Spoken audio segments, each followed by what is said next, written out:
ইরানের আর কিছুই অবশিষ্ট থাকবে না। ডোনাল্ড ট্রাম্পের এই হুঙ্কার ছড়িয়ে দিয়েছিল নতুন যুদ্ধের আতঙ্ক। মধ্যপ্রাচ্যে যেন আরেকটি বড় বিস্ফোরণের কাউন্টডাউন শুরু হয়ে গেছে, এমনটি ভাবছিল বিশ্ব। কিন্তু মাত্র একদিনের ব্যবধানে বদলে গেল পুরো দৃশ্যপট।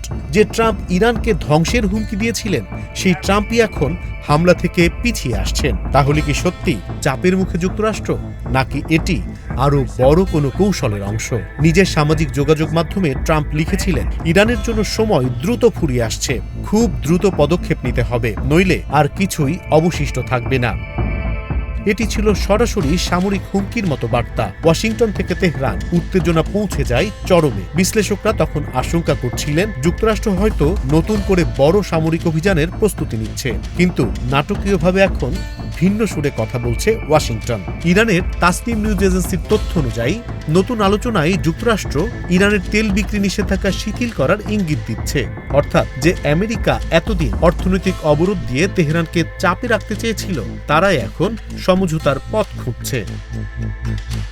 তবে ইরানও নিজেদের অবস্থানে অনড়। তেহরান স্পষ্ট জানিয়েছে, সব নিষেধাজ্ঞা প্রত্যাহার ছাড়া কোনো চুক্তি নয়। এতে বোঝা যাচ্ছে ট্রাম্পের চাপের কৌশল এখনও ইরানকে নতি স্বীকার করাতে পারেনি। বিশ্লেষকদের মতে চীন সফরের পর থেকেই কিছুটা চাপে রয়েছেন ট্রাম্প। বেইজিং সফরকে অনেকেই চীনের বড় কূটনৈতিক সাফল্য হিসেবে দেখছেন, আর সেই হতাশার প্রতিফলনই দেখা যাচ্ছে ট্রাম্পের আগ্রাসী বক্তব্যে। ট্রাম্প নিজেও স্বীকার করেছেন, মঙ্গলবার তিনি ইরানের বিরুদ্ধে বড় হামলার পরিকল্পনা করেছিলেন, কিন্তু শেষ মুহূর্তে সেই সিদ্ধান্ত থেকে সরে আসেন।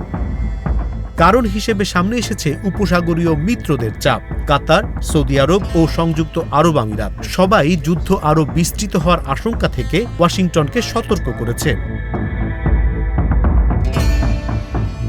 তবে সবচেয়ে তাৎপর্যপূর্ণ দৃশ্য দেখা গেছে ইরানের রাজপথে। ট্রাম্পের হুমকির পর আতঙ্ক নয়, বরং প্রতিরোধের বার্তা দিয়েছে সাধারণ মানুষ। লাখো মানুষ রাস্তায় নেমে এসেছে, কেউ জাতীয় পতাকা হাতে, কেউ অস্ত্র হাতে। এমনকি সামাজিক মাধ্যমে ছড়িয়ে পড়েছে এক নবদম্পতির ভিডিও।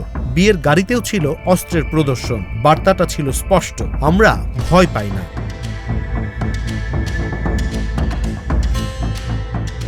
এখন প্রশ্ন উঠছে, ট্রাম্প কি সত্যিই পিছিয়ে গেছেন, নাকি এটি আরো বড় কোনো মনস্তাত্ত্বিক কৌশল? কারণ আন্তর্জাতিক রাজনীতিতে সামরিক শক্তির পাশাপাশি সাইকোলজিক্যাল ওয়ারফেয়ারও বড় অস্ত্র।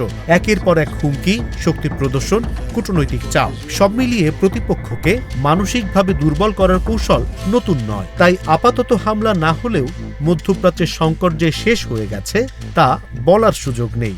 বরং বিশ্ব রাজনীতির দাবার বোর্ডে এখন সবচেয়ে বড় প্রশ্ন, ট্রাম্পের এই নরম সুর কি কৌশলগত বিরতি, নাকি সত্যি ইরানের সামনে থমকে গেছে যুক্তরাষ্ট্র?